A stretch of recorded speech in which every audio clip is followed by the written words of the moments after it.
It's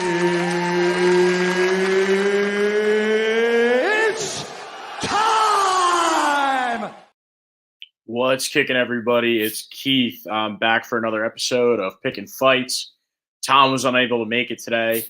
And we missed that last week too. It's crazy. Some days have gotten really busy for the both of us.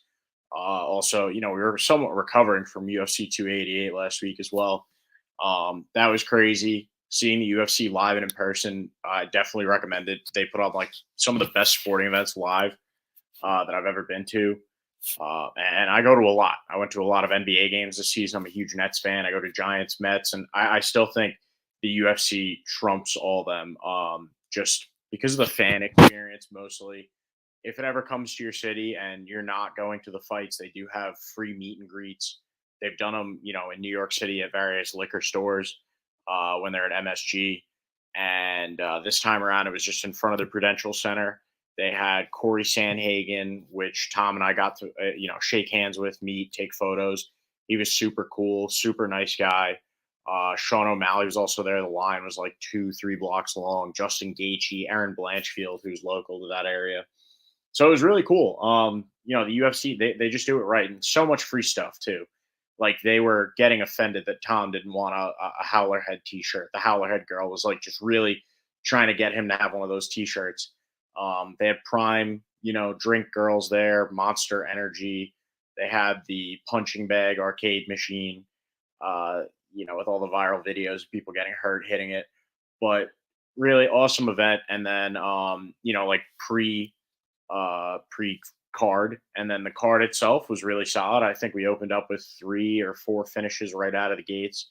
So that was awesome. It was really just such a sick night, such a great time. We were sitting around great people. When you go to those events, there's going to be some of those people that don't really know what's going on, and are just there because it's local to them, and more power to them. Let that help them become a fan. But then, there's also a lot of people that spend a lot of money to go, and really cool people, great conversation about the sport. Just like fun analysis. Like when everybody realized in our area that Gilbert wasn't using his left arm for like the majority of the fight, like when that first occurred to everybody, it was like a collective, like, whoa, why isn't he throwing that left? And it was just like being at a big fight watch party. Beers were a little bit more expensive, but yeah, definitely recommend it. Before I jump into this card, I want to just remind everybody, please like, comment, and subscribe. That really helps us out when you guys do that. We really appreciate it. We want to get the subscriber count up. Please share this with your friends, or anybody that that enjoys betting, or just does it. Doesn't mean you have to enjoy it. Follow us on Twitter and Instagram @_picking_winners. Also, our personal Twitters. Mine is @picking_Keith. Tom is @picking_fights_Tom. Give us a follow over there. Leave some comments. We chat with you live. If you drop a comment here today, you better bet I'll respond, unless it's like something completely out of pocket. And then also listen to us on Spotify. If you can't watch the video with us live here on YouTube or on YouTube at all, Spotify is an option. Please just at least subscribe. If you like us, go subscribe over on Spotify. All right. So I'm going to jump into this card as we always do. And let me find it. This is usually Tom's shtick with the buttons over here. Wow. Okay, hold on.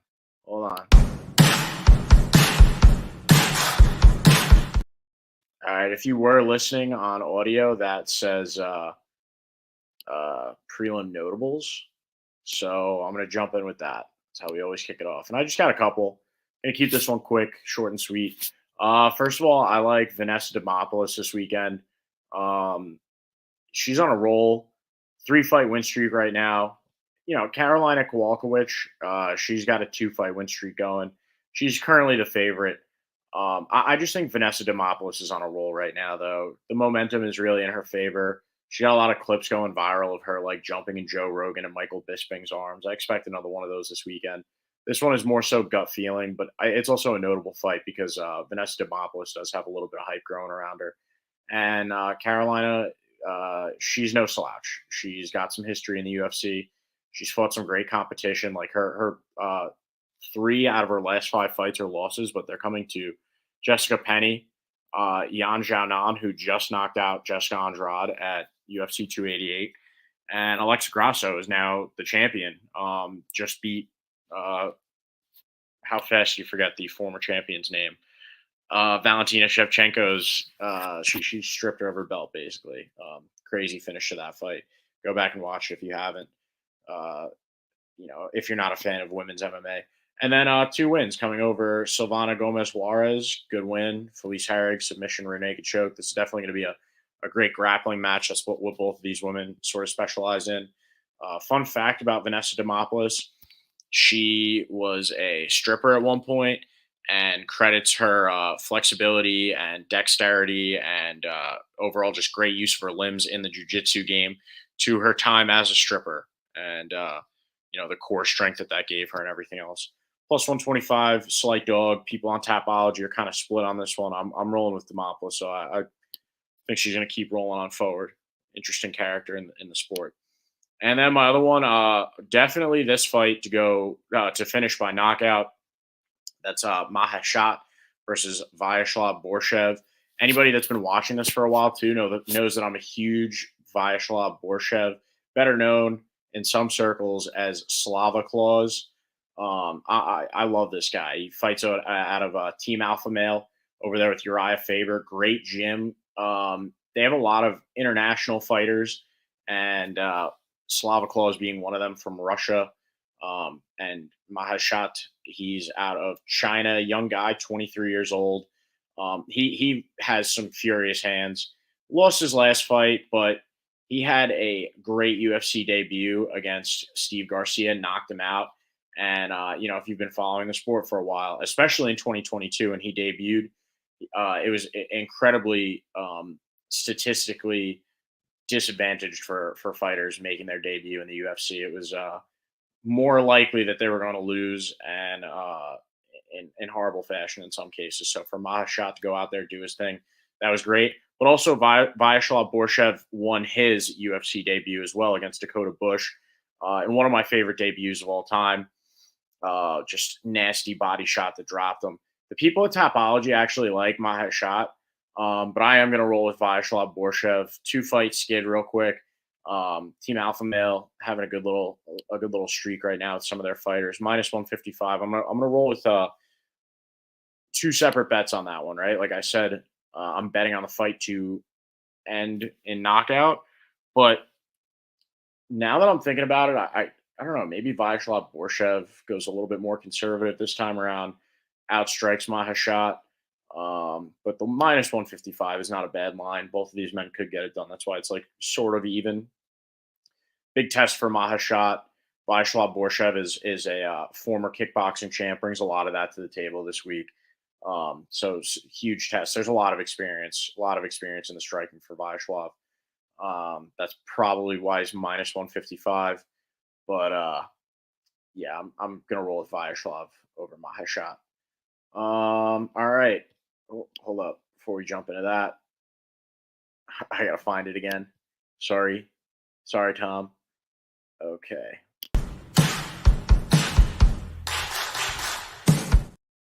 All right, that one said main card picks. So means I'm rolling up to the main card now. First up, we got Michael Johnson versus Diego Ferreira. This is a weird one because Diego has not fought since 2020, December of 2020, I do believe. Let's check this one out. It's been a minute for him, but yeah, 2021, December 21. Looking at his history though, he is on a 3-fight losing streak, but he lost to 3 guys that outside of Gregor Gillespie, who was sort of in title talks at one point. Great wrestler. He was in the top 10, I think. And then he's just been super inactive. I'm just going to look at this real quick because I did like Gregor Gillespie quite a bit. When was the last time this guy fought? Oh, it was against Diego Ferreira in 2021. But yeah, like these losses have aged pretty well outside of Gregor Gillespie because they came to Mateusz Gamrot and Beneil Dariush. And then before that, a win over Anthony Pettis, and that was on the 2020. Doesn't feel that long. I mean, it feels much longer than that. but the 2020 Cowboy versus McGregor card. So good wins, a lot of good history here for Diego Ferreira, but the inactivity scares me a little bit.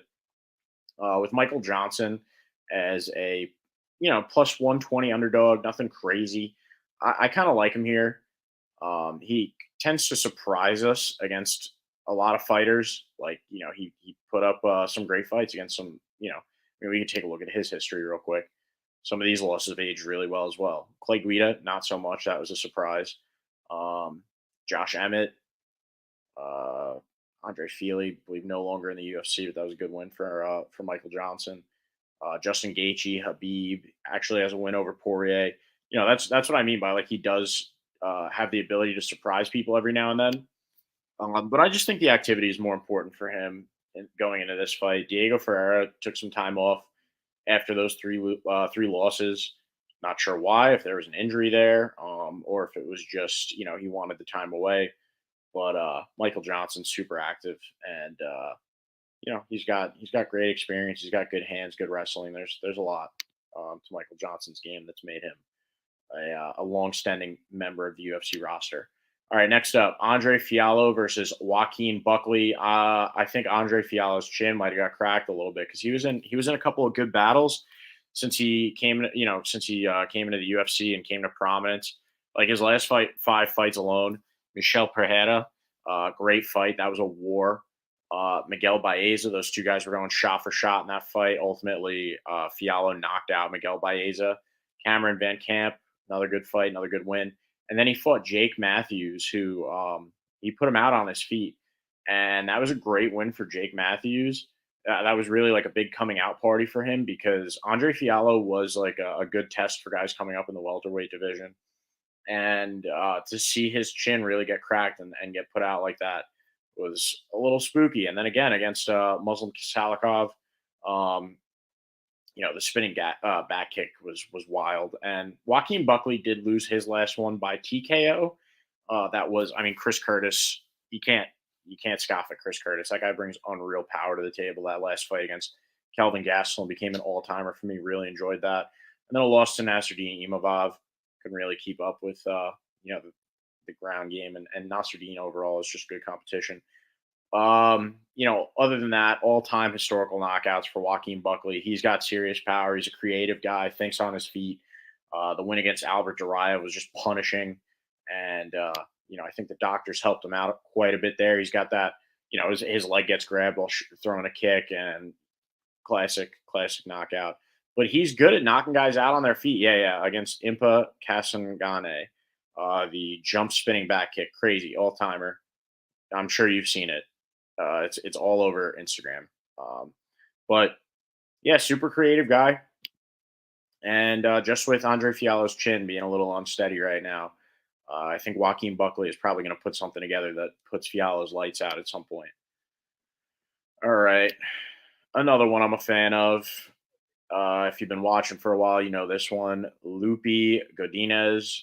She's fighting Emily Ducote, and I am rolling with Lupi. Lupi is like crazy active. She broke records last year for her activity. I mention this every time she fights. I mentioned it last month. I'm going to mention it again. She fought 3 fights in just a short span of like under 2 months, winning 2 out of 3 of those fights. And now she's trying to do it again. She fought last month. She fought April 8th on the Izzy versus Alex Pereira card. Excuse me. And just a few weeks later, fighting again on this Fight Night card. I think she's a better all-around fighter. She's great when she's active like this, and the ceiling is super high for her. So I like Lupi to win this one.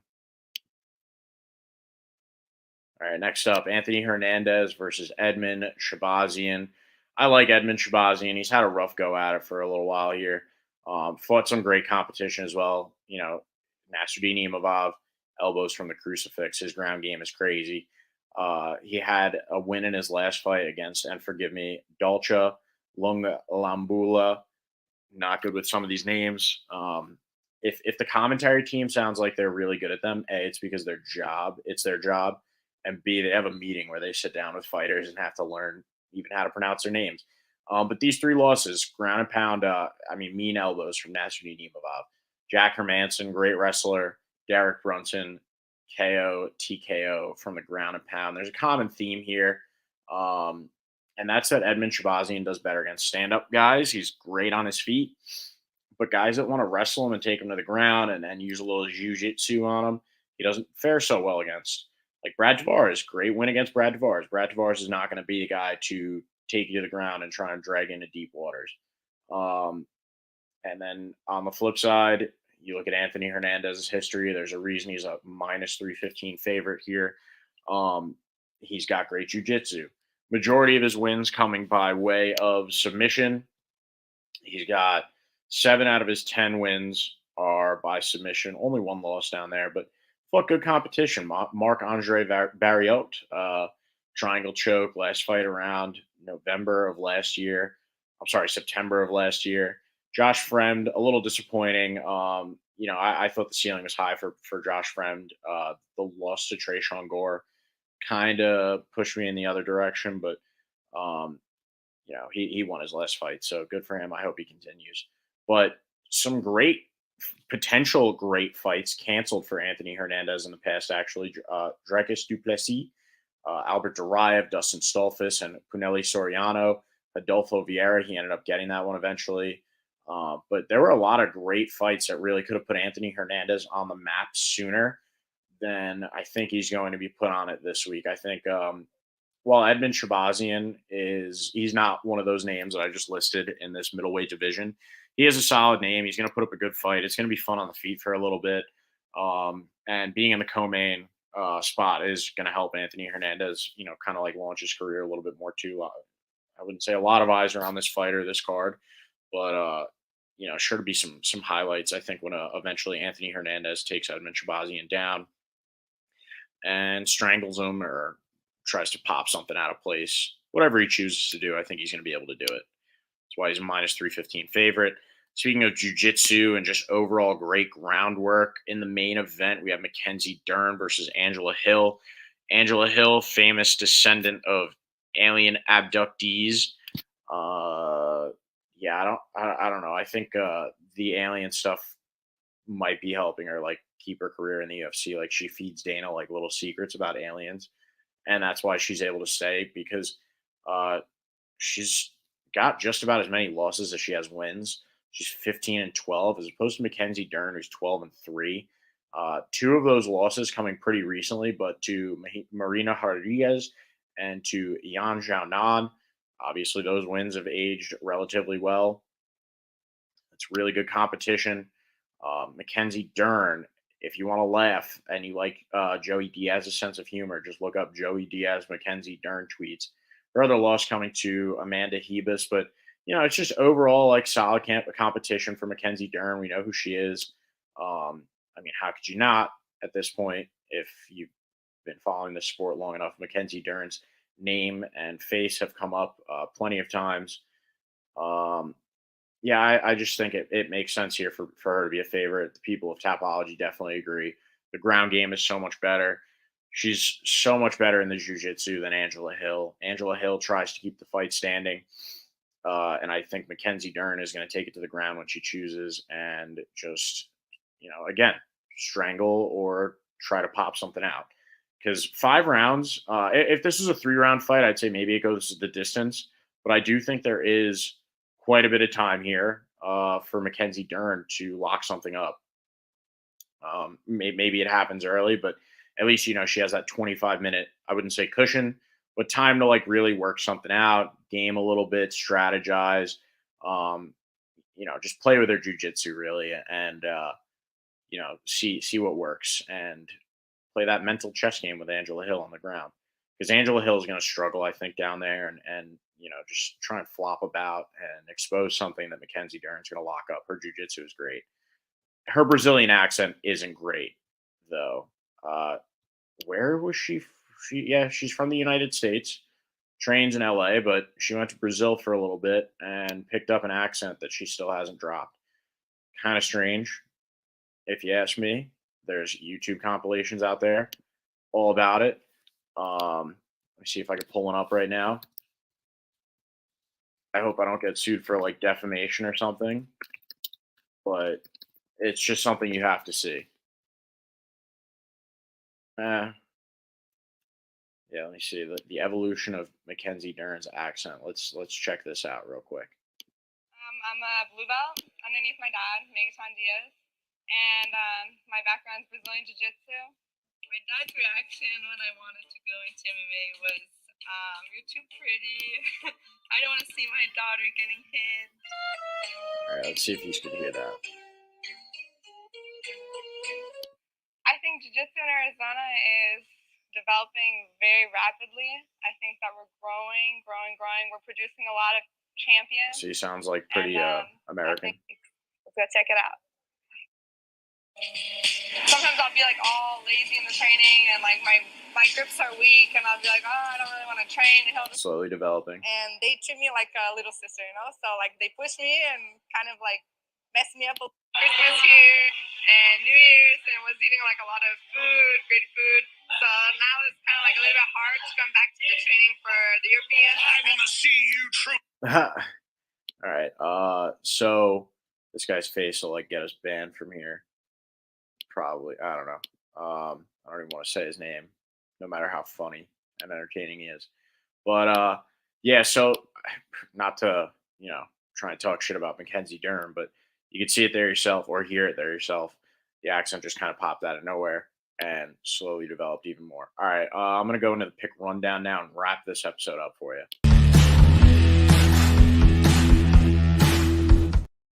All right, pick rundown time. You know what? I'm not gonna add anything. I'm just gonna roll with what I got, and that is Vanessa Demopoulos over Carolina Kowalkiewicz. And then I'm going with, firstly, most importantly, for the fight between Maheshat and Vyacheslav Borshev to end in knockout TKO. And I am rolling with Vyacheslav Borshev there. I don't know if he can knock out Maheshat. I think both of these men have the ability to knock each other out, but I kind of think that Vyacheslav is going to eke out a decision here. I'm kind of feeling it, but I'm going to take him straight at minus 155, add him to a parlay as well, and take that fight to end in knockout. All right, for the main card, Michael Johnson versus Diego Ferreira. I am going with Michael Johnson. I like the activity. Diego's been out for quite some time. Next up, I'm going with Joaquin Buckley over Andre Fiallo. I just think Andre Fiallo's chin might be cracked. Next, I'm going with Lupi Godinez over Emily Ducote. Better all-around fighter in Lupi, and when she gets active like this, she finds a lot of success. She only fought last month on the Alex Pereira Izzy Adesanya pay-per-view. Next up in the co-main event, Edmund Shabazian versus Anthony Hernandez. I'm going with Anthony Hernandez. The jiu-jitsu is going to be far too much for Edmund Shabazian.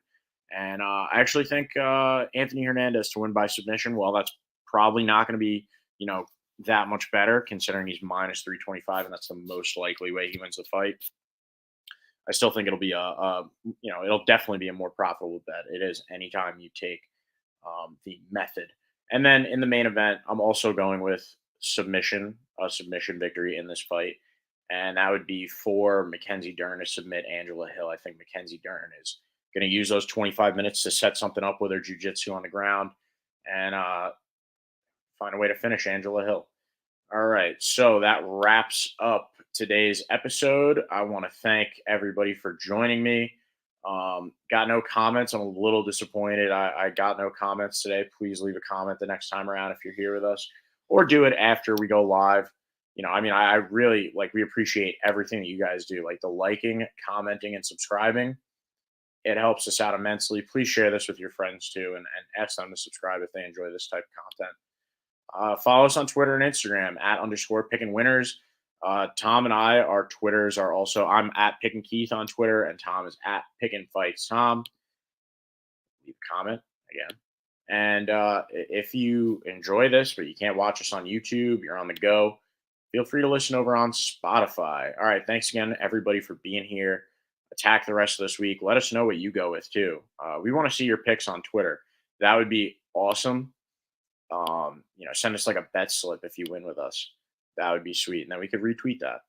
So definitely follow through. All right. Thanks. Bye.